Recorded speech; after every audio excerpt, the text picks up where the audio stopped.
श्री नरेंद्र मोदी, श्री नरेंद्र मोदी, मोदी मोदी मोदी मोदी। नरेंद्र मोदी की क्या कामयाबी का राज है, वो इलेक्शंस कैसे जीत जाते हैं। और बड़ी खबर, अरविंद केजरीवाल चुनाव हार गए हैं। नई दिल्ली से अरविंद केजरीवाल चुनाव हार गए। शाबाश है भारतीय वोटर्स को जिन्होंने मोदी को। ये कहा जाता है कि ये जो इलेक्शन है ये बड़ा इंपॉर्टेंट था। ऐसा धड़न तख्ता केजरीवाल का कि जो 27 इयर्स में बीजेपी ने ये रिक्लेम किया है दिल्ली को। मोदी ने, प्रधानमंत्री ने ट्वीट किया है कि विकास, जनशक्ति सर्वोपरि, जनशक्ति सर्वोपरि, विकास जीता, सुशासन जीता। सबसे बड़ी डेमोक्रेसी का चेहरा हो, मैं मोदी साहब की बात कर रहा हूं। बीजेपी जो है ना वो एक कहते थे डबल इंजन की सरकार, ठीक है जी। सो ये वो समझते हैं कि अब डबल इंजन हमारे पास है, ठीक है जी। और कि मरकज़ भी आपके पास है, हर जगह सेंटर भी आपके पास है, दिल्ली भी आपके पास है, बाकी भी आपके पास है। तो ये डबल इंजन सरकार जो है 27 इयर्स के बाद जो है वो बीजेपी इलेक्शन जीती है। ये चमत्कार तो खैर मैं नहीं कहूंगी, डेफिनेटली इसमें बहुत सी ऐसी चीजें होंगी। और केजरीवाल का धड़न तख्ता आप हो गई साफ, ये बात कही जा रही है कि आप हो गई साफ। इनसे निजात दिलाओ, आपको पता नहीं था कि अवाम क्या चाहती है। अब क्वेश्चन ये है कि ऐसी क्या, हमारे पंजाबी में कहते हैं ऐसी क्या गिदड़ सिंगी है कि मोदी साहब जो है वो हमें। बीजेपी तो जीती हुई नजर आ रही है और बीजेपी अगर जीत जाती है तो ये बहुत बड़ी फतह होगी हम सब के लिए। मैं आपको हकीकत बता रहा हूँ, अगर इंडिया में इस वक्त ऐसी सरकार होती जो जंगी किस्म की सोच रखने वाली होती तो ये आग इंडिया से होते हुए पूरे जनूबी एशिया में फैल चुकी होती। दोस्तों, नरेंद्र मोदी की क्या कामयाबी का राज है, वो इलेक्शंस कैसे जीत जाते हैं। अभी जो दिल्ली के अंदर इलेक्शंस हो रहे हैं उसमें मैंने देखा है कि उनकी पार्टी जो है उनके पास तकरीबन 48 सीट्स हैं। मोदी जी की जो फतह होगी वो पाकिस्तान की बहुत बड़ी हार होगी। लेकिन इस वक्त जो है हम एक जंग लड़ रहे हैं और ये नैरेटिव्स की जंग है और ये जंग अभी जारी है और हम ये जंग लड़ रहे हैं। आम आदमी पार्टी जो है वो 22 सीट्स के साथ खड़ी है और बड़ी क्लैरिटी है कि नरेंद्र मोदी जो है और उनकी पार्टी जो है वो दिल्ली के अंदर गवर्नमेंट बनाएंगे। अच्छा, आपने कहा ना पता नहीं कौन सा बीजेपी के साथ हमारी कौन सी दुश्मनी है। ये बीजेपी के साथ दुश्मनी है या मोदी के साथ दुश्मनी है? भारत की विक्ट्री जीती है, भारत की इकोनॉमी जीती है, ये बातें की जा रही हैं कि क्या हुआ। कह रहे हैं भारत की मिडिल क्लास जीती है और केजरीवाल की बैड गवर्नेंस हारी है। देखिए दोनों ही है मेरे ख्याल से। बीजेपी भी कोई खास पसंद नहीं की जाती और मोदी जी का तो वैसे ही कहा जाता है कि जो मोदी का यार है वो गद्दार है। तो वो इमरान खान ने नारा लगाया था नवाज शरीफ साहब।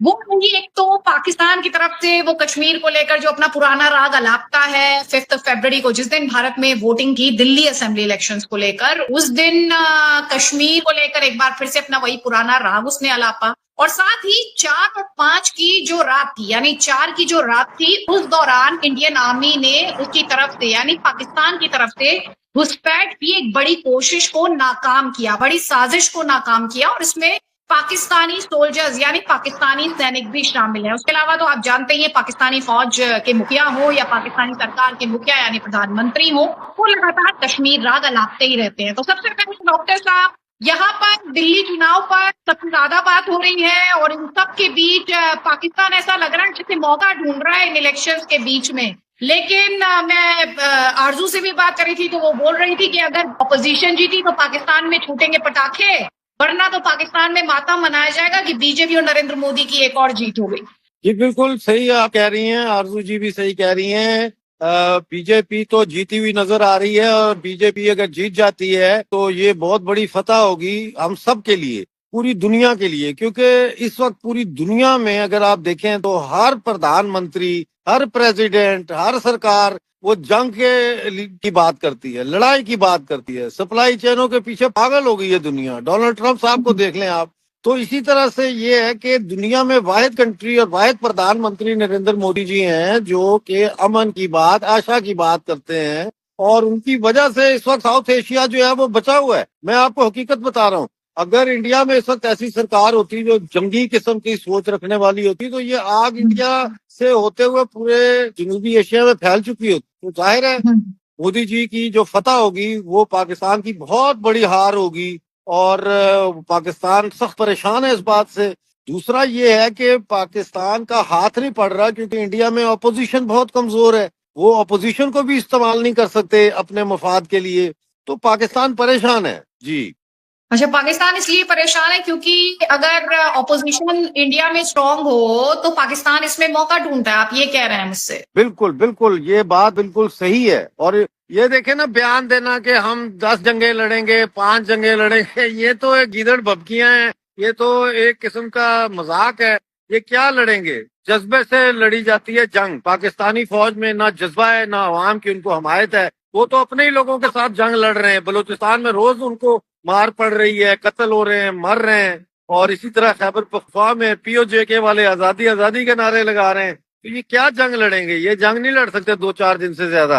आप ये कह रहे हैं कि 2-4 दिन से ज्यादा पाकिस्तानी फौज लड़ नहीं सकती, लेकिन पाकिस्तानी फौज के मुखिया हो या पाकिस्तान के प्रधानमंत्री हो, दोनों ये दावा करते हैं कि कयामत तक वो जंग करेंगे भारत के साथ कश्मीर के लिए। वही ये उनके दावे रहते हैं। ये अभी तो खैर इंटरनेट तो बंद हो गया, इंटरनेट का झूठा राग तो बंद हो गया, लेकिन अभी भी कश्मीर इनके लिए जेल है। कश्मीरी जो है उन्हें घुटन हो रही है। ये सब बातें पता नहीं कहाँ से इनके एडवाइजर इनको बताते हैं, और इन्हीं बातों को लेकर ये अपना वही पुराना जो इनका राग है वो अलापते रहते हैं। लेकिन इस सबके बीच क्या मैं संयोग मानूं डॉक्टर साहब की एक तरफ भारत में जो बात हो रही थी वो बात हो रही है चुनाव पर, दिल्ली में चुनाव पर, जो कि राजधानी है, वहां पर चुनाव पर, और ठीक उसी दौरान पाकिस्तान की तरफ से इन्फिल्ट्रेशन की कोशिश की जाती है, घुसपैठ की कोशिश की जाती है, जिसमें ये माना जा रहा है कि जो 5 से 7 लोगों का इंडियन आर्मी द्वारा सफाया किया गया है दरअसल LC पर, उसमें पाकिस्तानी सैनिक जो है वो भी शामिल है। क्या ये सिर्फ एक संयोग भर है या ये एक कैलकुलेटेड मूव है कि पाकिस्तान को लगा कि इंडिया का फोकस, हालांकि बहुत ही स्टूपिड होगा ये सोचना कि इंडिया का फोकस दिल्ली इलेक्शन पर है तो फौज का फोकस भी इलेक्शन पर हो जाएगा, कि हमारे यहाँ तो फौज इन कामों में कुछ करती नहीं है, ना बोलती है, ना उसकी कोई से है।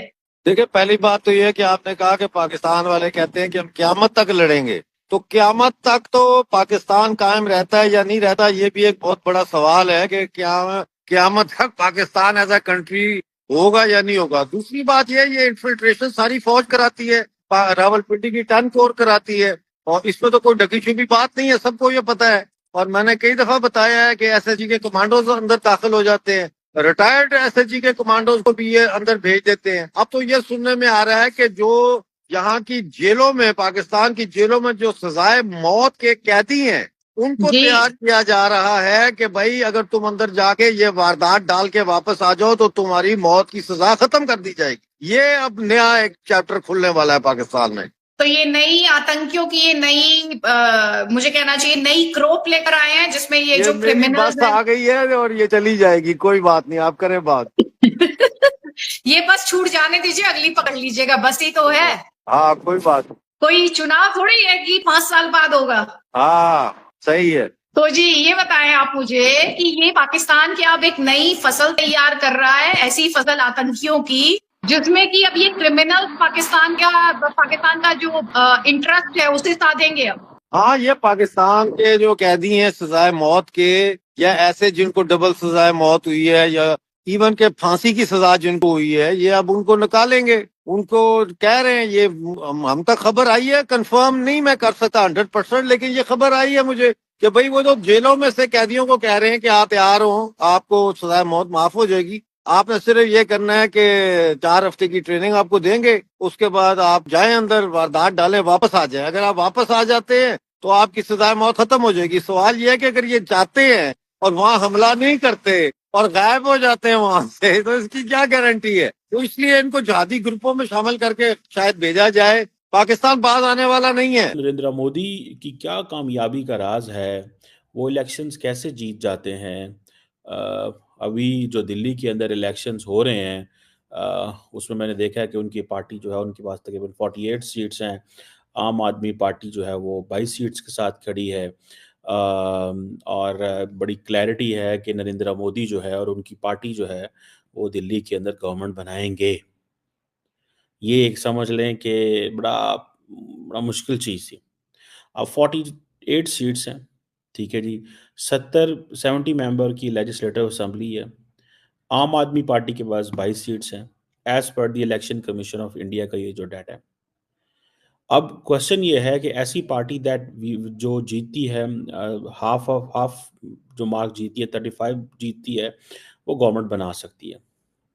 सो ये कहा जाता है कि ये जो इलेक्शन है ये बड़ा इंपॉर्टेंट था कि इसमें इज्जत बेइज्जती का मसला होता है हमारे south Asia, India, Pakistan, Bangladesh, Indian area के अंदर ना, कि जी बीजेपी का इज्जत बेइज्जती का मसला है, आम आदमी पार्टी की इज्जत बेइज्जती का मसला है। कांग्रेस तो खैर बाहर थी सारी गेम में, ठीक है जी।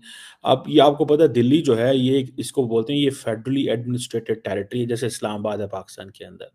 और आम आदमी पार्टी 2013 से 2013 से रूल कर रही है, और उनका कहते हैं कि जो बड़ा रिकॉर्ड है वेलफेयर का, दिस एंड दैट, इस तरह की चीज़ें।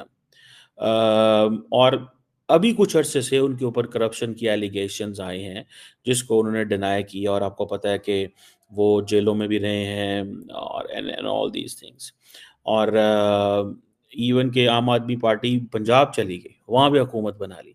तो दैट वाज वेरी डिफरेंट कि शायद अपने आप को एक्सपैंड कर रहे हैं, लेकिन वो अपनी बेस से ही हार गए, ठीक है ना जी। और देखें जब से नरेंद्र मोदी पावर में आए हैं 2014 में, दिल्ली में जो है नरेंद्र मोदी के खिलाफ गवर्नमेंट थी, ठीक है जी। सो आप इसी से अंदाज़ा लगा लें ये इस चीज़ को।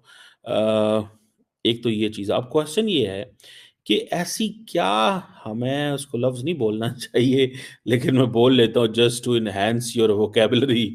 हमारे पंजाबी में कहते हैं ऐसी क्या गिदड़ सिंगी है कि मोदी साहब जो है वो हमेशा जीत जाते हैं। और ये जो इन्होंने किया है, इसकी क्या लॉजिक क्या है, ठीक है ना जी। और इसके ऊपर बात करते हैं कि देखिए सबसे पहले you have to establish the reasons what happened basically। Normally होता क्या है, ठीक है, इतना कोई आसान काम तो नहीं है।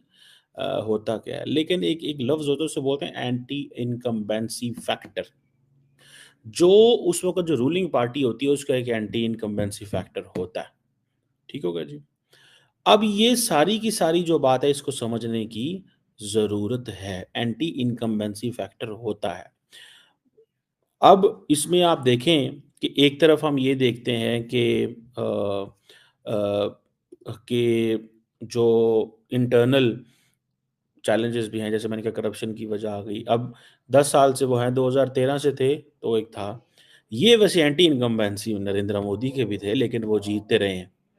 सो इट मीन्स कि नरेंद्र मोदी जो है वो उनको एंटी इनकम्बेंसी फैक्टर कुछ नहीं कह रहा। और ये पार्टी जो है आम आदमी पार्टी है, लार्जली इसको कहा जाता था ये मिडिल क्लास की पार्टी है। तो ये मिडिल क्लास की पार्टी जो है वो ये एक होती थी। बीजेपी जो है ना वो एक कहते थे डबल इंजन की सरकार, ठीक है जी। सो ये वो समझते हैं कि अब डबल इंजन हमारे पास है, ठीक है जी। और कि मरकज़ भी आपके पास है, हर जगह सेंटर भी आपके पास है, दिल्ली भी आपके पास है, बाकी भी आपके पास है। तो ये डबल इंजन सरकार जो है ये अब चल रही है। और नरेंद्र मोदी ने ही कैंपेन लड़ी इस इलेक्शन की। और आम आदमी पार्टी की बहुत सारी वेलफेयर स्कीम्स हुई थी, और उन्होंने कहा जी कि हम डबल इंजन डेवलपमेंट देंगे, और ये भी कहा कि हम आपकी करप्शन को भी एक्सपोज करेंगे। अब Narendra Modi is a person जिसके ऊपर करप्शन चार्जेस कोई नहीं है, ये करप्शन की बात कोई नहीं है। ये चीज जो है that is something which is there. So ये फैक्टर्स हैं, इसको थोड़ा समझना पड़ेगा कि एक तो उन्होंने कहा जी डबल इंजन डेवलपमेंट देंगे, दूसरा उन्होंने कहा जी कि हम आपको जो है वो आदमी की पार्टी की करप्शन जो है उसके ऊपर क्रैकडाउन करेंगे। और मुझे ये लग रहा है, व्हाट आई अंडरस्टैंड, कि आम आदमी पार्टी क्योंकि मिडिल क्लास की पार्टी थी, 22 सीटें जीती हैं वर्सेस 48 है बीजेपी की। मुझे ये लग रहा है कि नेक्स्ट कमिंग डेज में बीजेपी जो है वो थोड़ा टफ टाइम देगी, थोड़ा टफ टाइम देगी। और वो टफ टाइम किसको देगी? वो टफ टाइम देगी आम आदमी पार्टी की लीडरशिप को। ये जो करप्शन वाले केसेस हैं इनको वो थोड़ा लेजिटिमेट करेंगे। इट ऑल्सो मीन्स कि जो आम आदमी पार्टी है it lost confidence in the middle class. इनके ना मिडिल क्लास से कॉन्फिडेंस छिन गया। मोदी साहब के पास क्या, हालांकि वो कहते थे they had this view of politics of welfarism. तो दोस्तों, पीएम मोदी की जीत से बहुत सारे लोग दुखी भी हैं, लेकिन बहुत सारे लोग खुश भी हैं।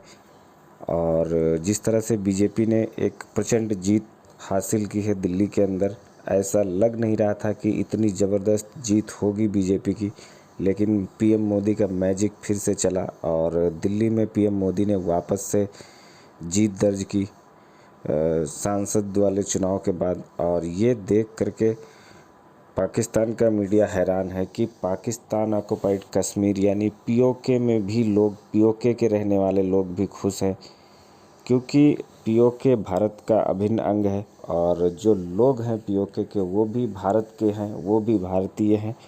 और अगर पीएम मोदी यहाँ पे जीते हैं तो उसका कहीं ना कहीं असर पीओके में भी दिख रहा है और पीओके के लोग भी चाह रहे थे कि पीएम मोदी जीते। और यो पीओके के अंदर से अब आवाज़ें निकल रही हैं कि भारत जो है वो वापस से पीओके को कश्मीर में शामिल करे और जो इलीगल ऑक्युपाइड करके रखा हुआ है पाकिस्तान ने, उसको पाकिस्तान के चंगुल से आज़ाद कराए। यही कारण है कि जो बहुत सारे लोग पीओके में आवाज़ उठाते हैं पाकिस्तान की गवर्नमेंट और आर्मी के ख़िलाफ़, तो पीओके के लोगों को पाकिस्तान की फ़ौज और पाकिस्तान की जो गवर्नमेंट है वो गायब कर देती है। शहबाज शरीफ की सरकार में बहुत सारे जो पीओके के लोग हैं उनको उठाया गया है, गिलगित बलूचिस्तान से बहुत सारे लोगों को उठाया गया है और उनको गायब कर दिया गया है। यही कारण है कि जो पीओके और गिलगित बलूचिस्तान के लोग हैं वो पीएम मोदी को की तरफ आशा भरी नज़र से देखते हैं कि कोई अगर हमारी दुनिया में सपोर्ट कर सकता है, हमको मदद कर सकता है हमारी, तो वो पीएम मोदी है। इसी वजह से जब पीएम मोदी जीते हैं तो पीओके में भी जश्न का माहौल है और पीओके के लोग भी काफ़ी ज़्यादा खुश हैं। और अरविंद केजरीवाल जब हारे हैं तो इनकी हार की वजह से पाकिस्तान का जो मीडिया है वो काफ़ी ज़्यादा दुखी